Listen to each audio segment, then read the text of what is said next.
इस कहानी के पिछले एपिसोड को आप हमारे चैनल पर विजिट करके सुन सकते हैं। वायु कुछ देर बाद तैयार होकर नीचे आई। आज वाइट कलर का सूट पहना हुआ था। अविराज ने उसके कपड़े पहले ही फार्म हाउस में रखवा दिए थे। वायु नीचे आई। दो सर्वेंट उसे दिखे जो सफाई करके वहां से जा रही थी। वायु उन्हें रोकते हुए बोली, सुनो, मिस्टर ऑक्सीजन कहाँ पर है? दोनों सर्वेंट वायु को हैरानी से देखने लगी। ऑक्सीजन का नाम सुनकर उनमें से एक अपना सर झुकाकर ग्रीट करते हुए धीरे से बोली, गुड मॉर्निंग मैम, आपको कुछ चाहिए तो बताइए। वायु जल्दी से बोली, अरे वही तो हमने पूछा, हमारे ऑक्सीजन कहाँ पर है? वो हमें यहाँ पर लेकर आए हैं। पता नहीं मम्मी जी को पता होगा कि नहीं, वो परेशान हो रही होगी। हमें घर जाना है वापस। कहाँ पर है मिस्टर ऑक्सीजन, तुम बता सकती हो? वो दोनों सर्वेंट फिर से वायु को हैरानी से देखने लगी। उन्हें समझ में नहीं आ रहा था कि वो वायु से क्या बोले। ऑक्सीजन तो हॉस्पिटल में मिलता है। वो सर्वेंट कुछ कहती तभी वहां पर एक आवाज गूंजी, बेबी गर्ल, यहाँ पर है तुम्हारा ऑक्सीजन। तो तुम उनसे क्या पूछ रही हो बेबी गर्ल? उन्हें क्या पता तुम्हारा ऑक्सीजन कहाँ है? तुम जिससे पूछ रही हो वो तुम्हें हॉस्पिटल का एड्रेस देंगी बेबी गर्ल। उन्हें क्या पता तुम्हारा असली ऑक्सीजन कौन है जो तुम्हारी सांसों पर काबू करता है बेबी गर्ल। ये कहते हुए अविराज वायु के बिल्कुल पीछे आकर खड़ा हो गया। सर्वेंट को तो अभी भी कुछ समझ में नहीं आया। अविराज को वहां पर देखकर वह चुपचाप वहां से चली गई। अविराज की आवाज सुनते ही वायु ने पीछे पलट के देखा। अविराज बिल्कुल उसके सामने खड़ा था, जो ब्लैक कलर के बिजनेस सूट में रेडी खड़ा था। वायु जल्दी से बोली, ऑक्सीजन, हम आपको ही ढूंढ रहे थे। आप कहाँ थे? हमें घर जाना है। आप हमें यहाँ पर लेकर आए हैं। पता नहीं मम्मी जी को पता होगा कि नहीं, हम यहाँ पर है। वो परेशान हो रही होंगी। उन्होंने कहा था वो सुबह आ जाएंगी। वो घर पर आ चुकी होंगी। आप हमें घर पर छोड़ दीजिए। ये कहते हुए वायु मासूमियत से अविराज को देख रही थी। अविराज डाइनिंग टेबल की तरफ जाते हुए बोला, बेबी गर्ल, पहले कुछ खा लो और तुम्हें कहीं नहीं जाना। तुम्हें यहीं पर रहना है। शाम को हमें एक पार्टी में जाना है। ये कहते हुए डाइनिंग टेबल के हेड चेयर पर जाकर बैठ गया। वायु जल्दी से अविराज के पास आई और बोली, कौन सी पार्टी और कैसी पार्टी?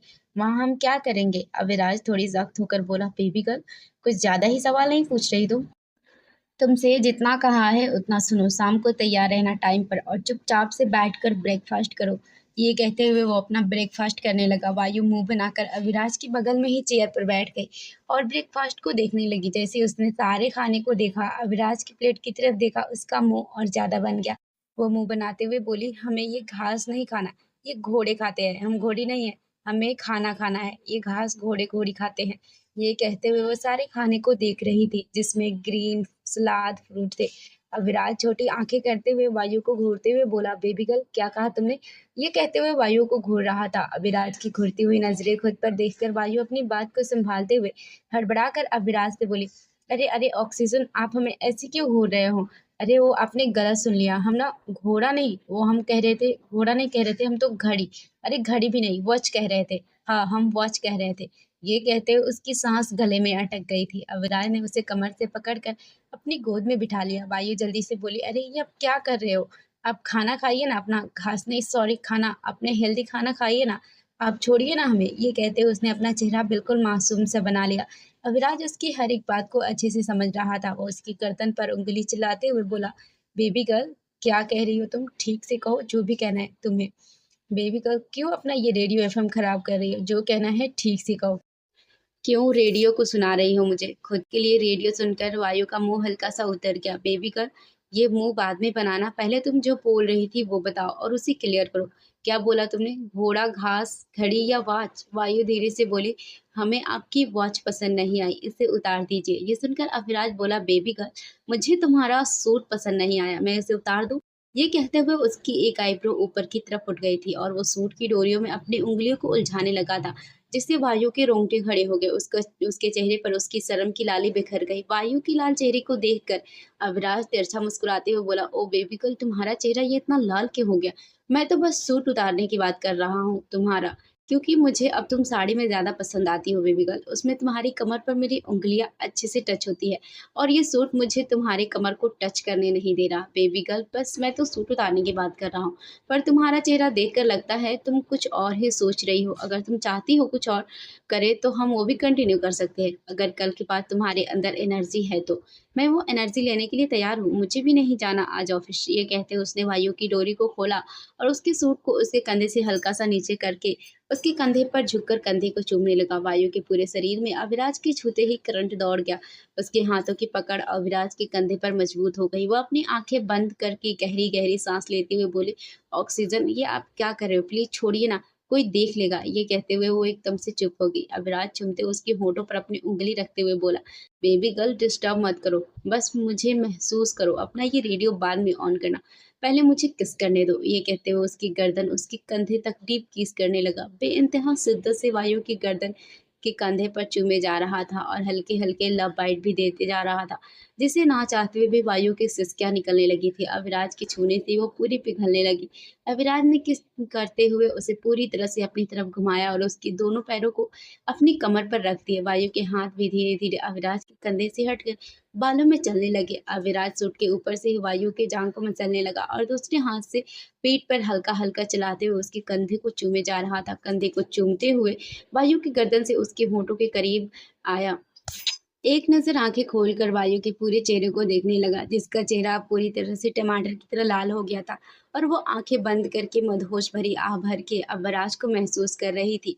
ये देखकर अविराज ने अपनी भी आंखें बंद कर ली। वायु के होठों पर झुकने लगा। अविराज वायु के होठों को चूमने ही वाला था कि उसका फोन बज गया, जो डाइनिंग टेबल पर रखा था। फोन की आवाज सुनते ही अविराज की आंखें, जो वायु को किस करने के लिए बंद हुई थी, वो और कस के बंद हो गई। एक हाथ की मुट्ठी कस गई। उसके चेहरे से उसकी फ्रस्ट्रेशन साफ पता चल रही थी। फोन की आवाज़ सुनकर वायु भी अपने होश में आ चुकी थी। वो जल्दी से अविराज की गोद से उठने लगी। अविराज ने उसकी कमर पर अपने हाथों की पकड़ मजबूत कर दी, जिससे वायु उठ नहीं पाई। उसने अपनी नजरें झुका ली। उसका पूरा चेहरा शर्म से लाल हो चुका था। अविराज ने एक नज़र फोन पर देखा, जिस पर विराज का कॉल आ रहा था। विराज के कॉल को देखकर उसकी आईब्रो ऊपर उठ गई। फिर उसने वायु के चेहरे की तरफ देखा, जो अपनी नजरें झुकाकर चुपचाप से अविराज के गोद में बैठी हुई थी। उसका चेहरा शर्म से लाल हो चुका था। अविराज ने उसके सूट को कंधे से ठीक किया और उसके कंधे पर अपनी ठोटी टिकाकर उसकी सूट की डोरियों को बांधते हुए बोला, तुम्हें टेस्ट करके तो मेरी खाने की डिजायर और भी बढ़ गई, बट अभी मुझे जाना होगा, और अगर तुम्हें ये घास नहीं खाना तो तुम सर्वेंट को बोलकर अपने लिए कुछ और बनवा लो। ये कहते हुए वो खड़ा हुआ और वायु को भी खड़ा कर दिया था। वायु तो चुपचाप से अपनी नजरें झुकाए खड़ी थी। उसकी हिम्मत नहीं हो रही थी नजर उठाकर अविराज को देखने की। अभी जो कुछ भी हुआ उन दोनों के बीच, वो सोचते ही उसके गाल गुलाबी हो गए। अविराज ने अपना फोन उठाया और पलट के जाने लगा। जाते जाते उसके कदम रुक गए और वो बिना वायु की तरफ देखे बोला, बेबी गर्ल, कुछ भी ऐसा मत करना जिससे मुझे गुस्सा आए। ये कहते हुए अविराज वहां से चला गया। वायु ने नजर उठाकर उस ओर देखा जहां से अभी अविराज गया था। बदल पर हाथ रखकर धड़कनों की आवाज को महसूस करते हुए खुद से बोली, क्या जो हमारा दिल सोच रहा है, जो हमारी धड़कनें महसूस कर रही है, वो सच है? हमें ऑक्सीजन से प्यार हो गया है। ये कहते हुए वो अपनी फ्रेंड के बारे में सोचने लगी, जब उसने रेस्टोरेंट में कुछ कहा था, जिसे सुनकर वायु हैरान हो गई। रिया ने कहा था कि अगर उसे अविराज को अपने करीब आना बुरा नहीं लगता और उसने नफरत या गुस्सा नहीं करती, तो वायु, तेरे दिल में अविराज के लिए फीलिंग है। तुझे अपने ऑक्सीजन से इश्क हो गया है, क्योंकि एक लड़की अपने करीब उस इंसान को तब आने देती है जब उसके दिल में उसके लिए कुछ एहसास हो। शायद अभी तुझे उन एहसासों के बारे में पता नहीं वायु, पर तेरी बातों से यही लगता है कि तुझे इश्क हो चुका है अपने ऑक्सीजन से। ये सोचते हुए वायु की धड़कन और भी ज्यादा स्पीड से बढ़ रही थी। वो जल्दी से पलटकर वापस अपने रूम में आई और आईने के सामने खड़ी हो गई। अब उसकी आंखों के सामने वो सारे पल घूम रहे थे, जब से वो अविराज से मिली थी, तब से लेकर अब तक उसके सामने वो पल किसी मूवी की तरह घूम रहे थे। अपनी फीलिंग का एहसास तो उसे कल रात को ही हो गया था, जब अविराज उसके फिर से करीब आया। उसने मन ही मन अपनी फीलिंग को एक्सेप्ट कर लिया था।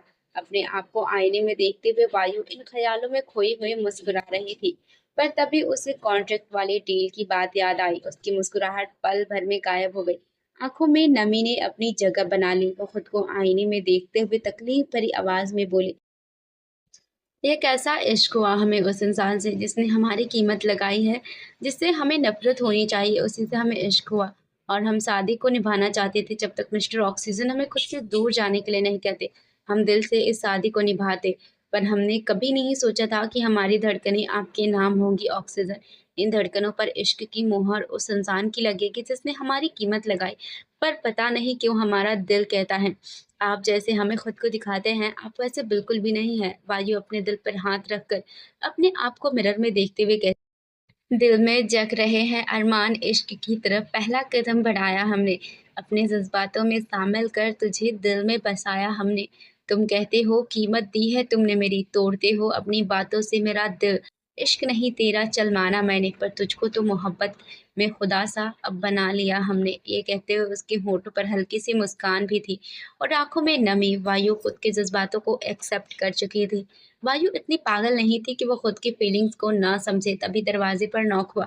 उसने पलटकर गेट की तरफ देखा। एक सर्वेंट खड़ी थी, उसके हाथों में खाने की ट्रॉली थी। वायु ने उसको हैरानी से देखा। खाने की ट्रॉली को देखकर वह हैरानी से बोली, हमने तो अभी आपसे बोला ही नहीं कुछ लाने के लिए। सर्वेंट सिर झुका के बोली, मैम सर ने कॉल करके हमें आपके लिए ब्रेकफास्ट बनाने के लिए कहा था। ये बात सुनकर वायु के होठों की मुस्कान और भी ज्यादा लंबी हो गई। अब तो उसे पूरा यकीन हो गया था। उसे इन्हीं छोटी छोटी बातों पर तो हमेशा लगता था कि अविराज जैसा खुद को दिखाता है वैसा है नहीं।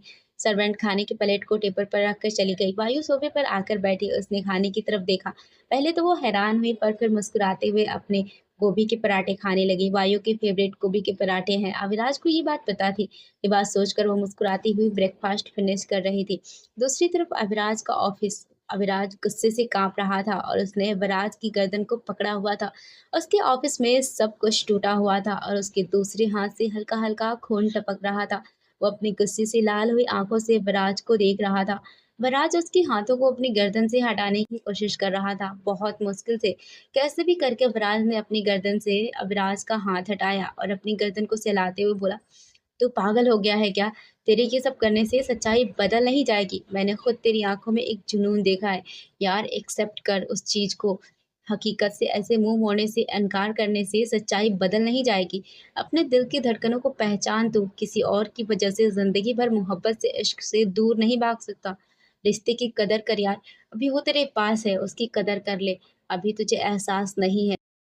भगवान ना चाहे कभी वो तुझसे दूर हुई तो तू पूरी जिंदगी पछताएगा। और मैं नहीं चाहता मेरा दोस्त अपनी बेवकूफ़ी के चलते अपने दिल की धड़कनों को ना पहचाने, अपने इश्क को ना पहचानते हुए जिंदगी भर पछताए। भाई मैंने देखा है तेरी आंखों में भाभी के लिए प्यार। अब विराज चिल्लाते हुए गुस्से में उसकी बात को बीच में काटते हुए बोला, बस विराज, अब तूने एक शब्द बोला ना तो मैं तेरी जान ले लूंगा। जो तू बोल रहा है ऐसा कुछ नहीं है। जो तूने कल देखा वो मेरा जुनून नहीं, मेरा इश्क नहीं, मेरी मोहब्बत नहीं। वो मेरी चीज के लिए मेरा पागलपन था। और ये तू अच्छे से जानता है। एएस को बिल्कुल भी गवारा नहीं कि कोई उसकी चीज पर एक नजर बिठा ले। चाहे वो इंसान हो, चाहे वो कोई जमीन हो, चाहे वो कोई बिजनेस डील हो। आज तो तूने कह दिया है विराज कि मुझे मेरी बेबी गर्ल से मोहब्बत है, इश्क है। ऐसा दोबारा मत बोल देना, क्योंकि मुझे कभी किसी से इश्क नहीं हो सकता। नफरत है मुझे इश्क से, जो किसी हंसते हंसाते की जिंदगी बर्बाद करते हैं, जो किसी की ज़िंदगी तबाह कर दे। नफ़रत है मुझे शादी जैसे रिश्ते से, जो किसी को झूठे सपने दिखाकर उसे छोड़ दे, दुनियादारी के ताने सुनने के लिए छोड़ दे। ये कहते हुए अविराज बहुत बुरी तरह से काँप रहा था। गुस्से से उसकी सांसें भी गहरी चल रही थी। उसकी आंखों में एक अलग ही अतीत की परछाई दिख रही थी, जिसे वो हरगिज़ भी याद करना नहीं चाहता था। और आज विराज की वजह से उसे वो अतीत याद आ रहा था, जिसे वो हद से ज़्यादा नफ़रत करता था। विराज ने गहरी सांस ली और अविराज को देखते हुए एक बार और बोला, ठीक है, तुझे मेरी बात पर यकीन नहीं करना, कोई बात नहीं, मत मान। तुझे अपने दिल के जज्बातों को, अपने दिल की फीलिंग्स को समझकर भी नहीं समझना तो मत समझ। तुझे किसी और की वजह से ये नफरत की पट्टी अपनी आंखों में बांध के रखनी है तो तू रख, पर तूने कभी भाभी की आंखों में देखा है? विराज की बात सुनकर अविराज गुस्से से उसकी आंखों में अपनी आंखें डालकर देखने लगा। उसकी माथे की नसें उभरने लगी थी। अविराज भी उसकी आंखों में देखते हुए बोला, अविराज, पुरानी यादों की परछाई तेरी आंखों पर इस कदर है कि शायद तुझे भाभी की आंखों में दिखाई नहीं दिया। मैंने देखा है उनकी आंखों में तेरे लिए इश्क, तेरे लिए मोहब्बत। तेरा इतना सब कुछ करने के लिए मैंने उनकी आंखों में एक बार भी तेरे लिए गुस्सा या तेरे लिए नफरत नहीं देख पाया। यार, ऐसी कोई लड़की नहीं हो सकती कि कोई लड़का उसके साथ इतनी घटिया करे, उसको अपना खरीदा हुआ सामान बनाए और वो लड़की उससे नफरत करने की जगह उससे प्यार कर बैठे। यही उनकी मासूमियत है, शायद यही उनकी पहचान है, यही उनकी वायु है, बिल्कुल उनके नाम की तरह। अपने प्यार से, अपनी मासूमियत से, अपने दिल से किसी के दिल पर छाप छोड़ दे, और उन्होंने तेरे दिल पर भी अपनी छाप छोड़ दी है यार, जो तू एक्सेप्ट नहीं करना चाहता। अविराज अपने दांत पीसते हुए बोला, ऐसा कुछ नहीं है, ये तेरी गलत फहमी है। अविराज हल्का सा मुस्कुराते हुए बोला, यार मैं दुआ करूंगा कि ये मेरी गलत फहमी हो। ये कहते हुए वो वहां से जाने लगा, पर जाते जाते रुका और अविराज की तरफ एक बार देखते हुए बोला, तेरी उस घटिया कॉन्ट्रैक्ट डील में जिस पर तूने लिखवा रखा है कि तू भाभी को कभी भी छोड़ सकता है, लेकिन वो तुझे छोड़कर नहीं जा सकती जब तक तू नहीं चाहे। मैं अच्छे से जानता हूँ तूने ये क्यों किया है। तेरे अतीत का जो डर है उसने तुझसे ये करवाया है। पर मुझे हैरानी तेरे पर नहीं है यार, भाभी पर है। तेरे इतना सब कुछ करने से उनका मासूम दिल अभी भी नहीं टूटा। बस तुझे इतना कहूँगा, तेरे इतना सब कुछ करने के बाद भी वो इस शादी को निभा रही है, तेरी इस डील को एक्सेप्ट करके वो तेरे साथ रह रही है। वो डील एक कागज़ का टुकड़ा है, तू जब चाहे उसको मिटा सकता है, पर शादी शादी तो तूने उनसे की है, और जितना मैंने भाभी को देखा है वो शादी को दिल से मान भी चुकी है। बस तू कुछ ऐसा मत करना जो दिल तेरे इतने सब कुछ करने से नहीं टूटा अब तक। आगे तू गुस्से में कुछ ऐसा मत कर देना यार जिससे वो चकनाचूर हो जाए। ये कहते हुए विराज सीधा कैबिन से बाहर चला गया। उसके जाते ही अविराज ने गुस्से से एक लात कांच की टेबल पर मारी। वो टेबल पूरी चकनाचूर हो गई। पहले उसने अपनी कैबिन की काफी चीजें तोड़ दी थी, जिससे उसके हाथ में भी चोट लग गई थी। अविराज गुस्से से कांपते हुए बोला, ऐसा कुछ भी नहीं है विराज, तुम्हारी आंखों का धोखा हुआ है। ना ही मुझे इश्क हुआ है और ना ही मेरी बेबी गर्ल को मुझसे इश्क हुआ है। अगर हम एक दूसरे के करीब आ रहे हैं तो वो सिर्फ एक दूसरे की फिजिकल नीड की वजह से। इसमें प्यार इश्क कुछ नहीं है, कुछ भी नहीं। ये कहते हुए वो बुरी तरीके से कांप रहा था। और मेरे दिल में तो ऐसा हरगिज़ नहीं है, और अगर ऐसा कुछ मेरी बेबी गर्ल के दिल में हो तो आज मुझे पता लग जाएगा। ये कहते हुए वो गुस्से से सोफे पर बैठ गया और अपनी सिगरेट पीने लगा। उसके दिमाग में बहुत कुछ चल रहा था जिसे समझ पाना बहुत मुश्किल था। अब विराज सोफे से अपना सिर टिकाकर अपनी आंखें बंद करके अपनी गहरी आवाज़ में बोलता है, मैं पत्थर हूँ, वो मुझे तोड़ नहीं सकती। मैंने उससे प्यार, इश्क, मोहब्बत इन एहसासों से परे रखा है। मैं बस साथ हूँ पर दिल में नहीं। वो मेरा इश्क बनकर रहेगी। अब देखना ये एहसास झूठे हैं या मैंने खुद को भ्रम में डाल रखा है। फार्म हाउस, रात का वक्त 8 बजे। वायु मिरर के सामने खड़ी थी और खुद को देख रही थी। उसके चेहरे पर थोड़ी सी परेशानी झलक रही थी। दिखने में वो काफी सुंदर लग रही थी, बट उसने जो ड्रेस पहनी थी वो ड्रेस लेस ऑफ ड्रेस थी, जिसमें वायु को अनकंफर्टेबल महसूस हो रहा था। वायु को आदत नहीं थी इतनी छोटी ड्रेस पहनने की। हालांकि ड्रेस ज्यादा वायु के घुटने तक आ रही थी, पर वायु ने हमेशा लॉन्ग ड्रेस पहनी थी, इसीलिए उसको थोड़ा अजीब सा लग रहा था। वायु उस रेड कलर की ड्रेस में बहुत प्यारी लग रही थी। उसने अपने बालों को खुला छोड़ा हुआ था और न्यूड लाइट मेकअप किया हुआ था। तभी सर्वेंट आती है और उसे बताती है कि अविराज उसका पार्किंग एरिया में वेट कर रहा है।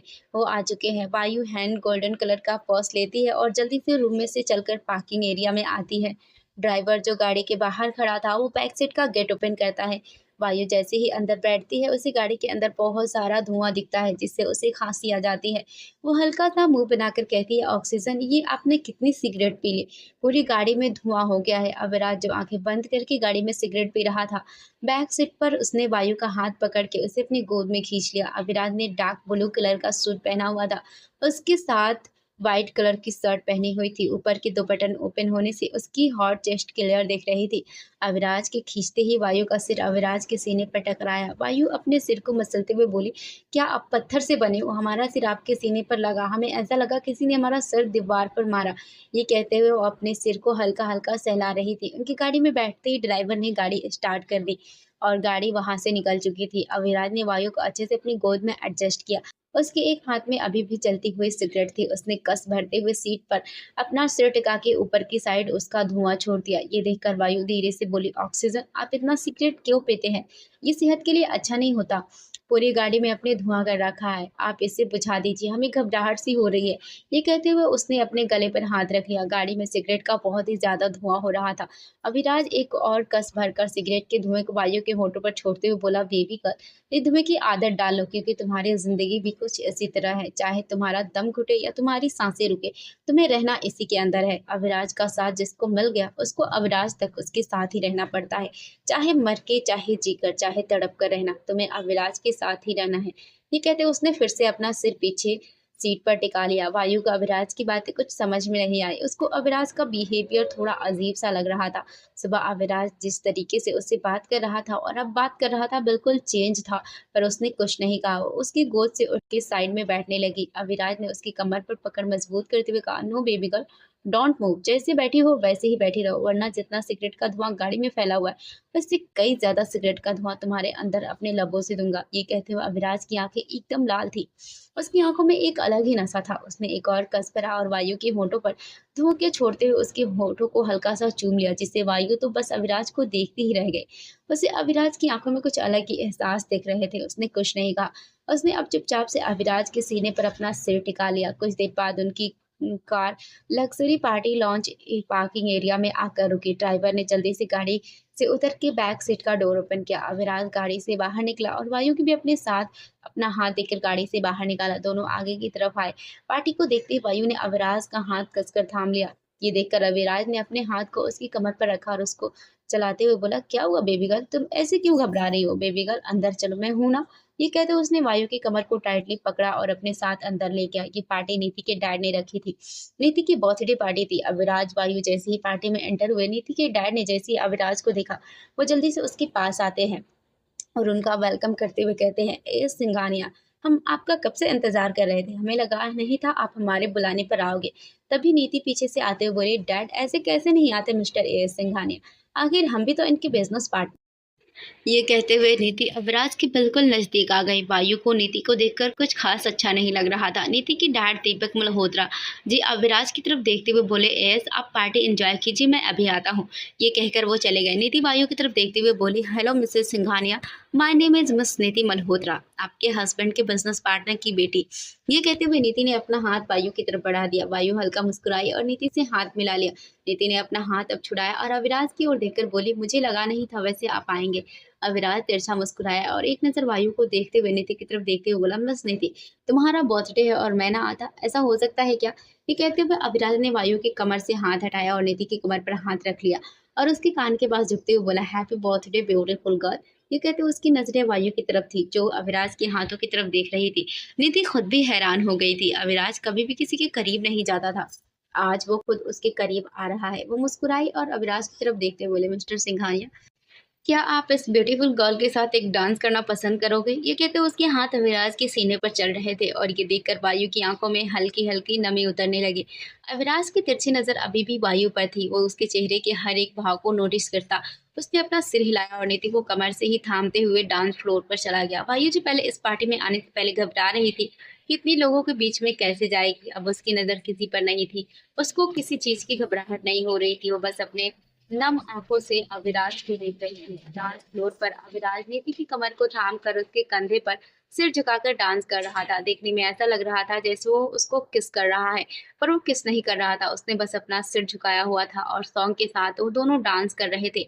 मरीजे इश्क हूँ मैं कर दे दवा, मरीजे इश्क हूँ मैं कर दे दवा। अविराज ने नीति को गोल गोल घुमाया और उसकी पीठ के सीने से लगा लिया। दोनों हाथ उसकी पीठ पर रख दिए। उसकी नजरें वायु की तरफ थी जो एक कोने पर चुपचाप खड़े होकर एकटक उसको ही देख रही थी। अविराज को दूर से वायु की आंखों में आंसू तो नहीं दिख रहे थे, पर इतना वो समझ गया था कि जो वो देखना नहीं चाहता था उसे वही चीज दिख रही है। ये देखकर वो नीति के और भी ज्यादा करीब होकर डांस करने लगा। तलब तू है गुलाम है दिल ये तेरा, खुल के जरा जी लो तुझे आजा मेरी सांसों में आ। तलब तू है नशा, गुलाम है ये दिल तेरा, खुल के जरा जी लो तुझे आजा मेरे सांसों में आ। वायु एकटक अविराज को देख रही थी जो अब डांस करते हुए नीति का हाथ पकड़कर अपने सीने पर चिल्ला रहा था और ये देखकर वायु की आंखों की नमी, उसकी गालों पर आंसू लुढ़क गई। ये चीज वायु को बिल्कुल भी बर्दाश्त नहीं हुई थी। उसे अपने दिल में तकलीफ हो रही थी जो उसकी आंखें बयां कर रही थी। कुछ देर तक वायु ऐसे ही अविराज को उसके साथ इतना क्लोज होकर डांस करते हुए देखती रही। अविराज को कभी नीति की गर्दन पर कभी उसके कंधे पर झुकते हुए देखकर वायु को यही लग रहा था कि अविराज इसको किस कर रहा है। जब उससे बर्दाश्त नहीं हुआ वो वापस बाहर की तरफ चली गई। उसकी आंखों से बेइंतहा आंसू बह रहे थे। वही कोई था जिसकी नजर वायु पर थी। उसने अपनी पॉकेट से फोन निकाला और किसी को एक मैसेज कर दिया और उसके होठों पर एक डबल मुस्कान थी। तभी उस शख्स से कोई बोला, मिस्टर शेखावत आपकी ड्रिंक खत्म हो गई, मैं अभी वेटर को बुलाता हूँ। अमन शेखावत ने हमें अपना सिर हिला दिया। अविराज जो वायु के चेहरे को देखकर जिन एहसासों को वो देखना नहीं चाहता था उन्हें देखकर उसने अपना चेहरा नीति की गर्दन में छिपा दिया था। अब उसने नजर उठाकर उस तरफ देखा जहाँ पर वायु खड़ी थी। वायु को वहां ना देखकर वो एकदम से हैरान हो गया। वो वायु के चारों तरफ देखने लगा। उसे वायु कहीं भी नजर नहीं आ रही थी। उसकी गुस्से से हाथों की मुट्ठी बन गई थी। उसने एक झटके में नीति को छोड़ा और डांस फ्लोर से नीचे आ गया। तभी नीति पीछे से आगे बढ़ी और बोली, मिस्टर सिंघानिया आप ऐसे डांस छोड़ के बीच में क्यों आ गए? ये कहते हुए उसने अविराज के कंधे पर हाथ रख दिया। अविराज ने एक झटके में उसके हाथ को छुड़ाया और जल्दी से बाहर की तरफ चला गया। गुस्से से उसका चेहरा कांपने लगा था। नीति लड़खड़ाकर पीछे हो गई। वो गिरते गिरते बची थी। वह हैरानी से अविराज को जाते हुए देख रही थी। इतना तो वो समझ गई थी कि अविराज आज तक कभी उससे प्यार से बात नहीं की और आज उसके साथ इतनी क्लोज होकर डांस कर रहा था, पक्का वायु को दिखाने के लिए। ये सोचकर गुस्से से उसकी भी मुट्ठी कस गई। अविराज जैसे ही अपनी गाड़ी गाड़ी के पास आया, उसने ड्राइवर से गाड़ी की चाबी ली और खुद गाड़ी ड्राइव करने लगा। अविराज की आंखें गुस्से से लाल हो गई थी। वो स्टीयरिंग पर अपना हाथ मारते हुए बेबी गर्ल, ये तुम्हें नहीं करना चाहिए था। बिना मेरी परमिशन लिए तुम वहाँ पार्टी हॉल में से कैसे बाहर निकल गई? वहीं दूसरी ओर वायु रोड की साइड पर चल रही थी। उसकी आंखों में से आंसू बरस रहे थे। वो बार बार अपने आंसू पोंछकर एक ही बात कहती जा रही थी, ऑक्सीजन, हम आपसे कभी भी बात नहीं करेंगे। हमें बिल्कुल भी अच्छा नहीं लगा आपको ऐसे किसी और के करीब जाना। क्या आप हमेशा ऐसे ही सबके करीब जाते हैं? ये सब कहते हुए वायु रोड पर चली जा रही थी। तभी उसके सामने एक कार आकर रुकी। कार से अविराज निकला और वायु को अपनी गाड़ी से टिकाकर खड़ा हो गया। वायु ने अपना चेहरा दूसरी तरफ फेर लिया। ये देखकर अविराज, जो वायु के चेहरे पर झुका हुआ था, वो गुस्से से बोला, baby girl look at me. ये कहते उसने वायु के इर्द गिर्द अपने हाथों को रख लिया। वायु ने अभी भी उसकी तरफ नहीं देखा। ये देखकर अविराज गुस्से से चिल्लाता हुआ कहता है, डैम इट, मैंने कहा मेरी तरफ देखो। ये कहते उसने अपना हाथ कार पर मार दिया, जिससे वायु एकदम से कांप उठी। उसने अविराज की तरफ देखा, जो गुस्से से उसकी तरफ ही देख रहा था। वायु रोते हुए बोली, हमें आपसे बात नहीं करनी, हमें आपको देखना भी नहीं है, हमें यहाँ से जाना है, हमें जाने दीजिए। ये कहते हुए वो अविराज के हाथों को अपने साइड से हटाने लगी थी, जो उसके इर्द गिर्द रखे हुए थे। अविराज ने गुस्से से वायु के बालों को अपनी मुट्ठी में भर लिया, जिससे वायु की आह निकल गई। अविराज उसके बालों पर पकड़ मजबूत करते हुए उसके चेहरे को ऊपर उठाकर बोला, क्यों बेबी गर्ल, क्यों नहीं देखना तुम्हें मुझे? बेबी गर्ल बताओ, मुझे क्यों नहीं देखोगी? मुझे नहीं देखोगी तो किसे देखोगी? और तुम होती कौन हो ये कहने वाली कि तुम्हें यहाँ से जाना है? और क्यों जाना है बताओ? ऐसा क्या हुआ जिसकी वजह से तुम्हारी आंखों में आंसू है? ऐसा क्या देख लिया जिसकी वजह से तुम इतनी तड़प उठी कि पार्टी छोड़कर आ गई? बोलो बेबी गर्ल, ऐसा क्या हुआ? ये कहते हुए अविराज ने उसके बालों को और कसकर पकड़ लिया, जिससे वायु रोते हुए बोली, छोड़िए हमारे बालों को, हमें दर्द हो रहा है। ये कहते हुए वायु अपने बालों को अविराज के हाथों से छुड़वाने लगी।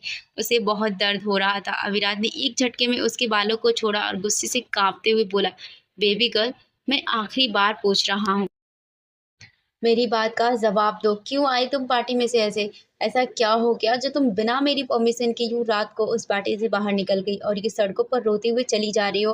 वायु अपनी आंखों में भरे आंसुओं से अविराज की बात को सुन रही थी। उसने अपनी नजरें फेर ली। वो क्या बोलती अविराज से? क्यों उसे अच्छा नहीं लग रहा था नीति को उसके साथ देखकर? वो अपनी दिल की बात उससे कैसे कहती? उसने कुछ नहीं कहा। उसने अपना चेहरा झुका लिया। ये देखकर अविराज ने गुस्से से उसकी बाजुओं को पकड़ा और कड़क आवाज में बोला, बेबी गर्ल, आखिरी बार पूछ रहा हूँ, बता दो, वरना मेरा गुस्सा बर्दाश्त नहीं कर पाओगी, मेरा हाथ उठ जाएगा तुम पर। अविराज ने जैसे ही ये कहा, इस बार वायु ने अविराज के सीने पर हाथ रखकर उसे खुद से दूर करके चिल्लाते हुए बोली, उठाइए हाथ, आपको और आता क्या है? आपको यही तो आता है, गुस्से में हाथ उठाना। बिना किसी कसूर के आप हम पर हाथ उठा देते हैं। उठाइए, कोई नहीं, एक और थप्पड़ मार लीजिए, आदत पड़ गई है हमें, लीजिए मार लीजिए। ये कहते हुए वायु ने अपना गाल आगे बढ़ा दिया। अविराज को किसी और के साथ देखकर उसके सब्र का बांध टूट गया था। वो अपने गाल को आगे करते हुए बोली, लीजिए ऑक्सीजन, मारिए। हमारी गलती ये है कि हमने उस इंसान को अपने दिल में जगह दे दी, ना चाहते हुए भी, जिसने हमारी कीमत लगाई। हमसे गुनाह हो गया, लीजिए हमें हमारे गुनाहों की सज़ा दीजिए। हमसे नहीं बर्दाश्त हुआ, हमसे नहीं देखा गया आपको किसी और के साथ। ये कहते हुए वायु की आंखों से बेइंतहा आंसू निकल रहे थे। वहीं अविराज पहली बार वायु को इस तरीके से रिएक्ट करके देखकर अविराज हैरानी से उसकी तरफ देखने लगा, पर गुस्से से उसकी मुट्ठी अभी भी बनी हुई थी। वायु एकदम आगे आई और अविराज के सीने पर हाथ रखते हुए बोली, ऑक्सीजन, अब कहते हैं ना, आपके सीने में दिल नहीं है, पत्थर है। पर हमें नहीं लगता कि किसी का दिल पत्थर हो सकता है। हम मानते हैं कि हम औरों की तरह चालाक या औरों की तरह समझदार नहीं है, पर हम इतने भी बेवकूफ़ नहीं कि किसी को समझ ना पाए। हमें नहीं पता आपने अपने दिल को पत्थर नाम क्यों दे रखा है। आप क्यों कहते हैं अपने दिल को पत्थर, पर हमारा दिल पत्थर नहीं है। हमारा दिल मोम की तरह है, जिसमें हल्की सी आग लगी और वो पिघलना स्टार्ट हो जाता है, और पिघलते हुए एकदम ख़त्म ही हो जाता है। ऑक्सीजन, आप पूछ रहे हैं ना, हम वहाँ से क्यों आ गए? हमें तकलीफ़ हो रही थी आपको किसी और के साथ, किसी और की गर्दन पर किस करता हुआ देखकर। फ्रेंड्स, ये कहानी आगे और इंटरेस्टिंग होने वाली है, तो जल्दी से सब्सक्राइब कर लो, कंजूसी मत करो और जल्दी से सब्सक्राइब करो, और सब्सक्राइब करके बेल आइकन को हिट ज़रूर करना, और आगे के एपिसोड के लिए कमेंट भी कर देना। Thanks for watching.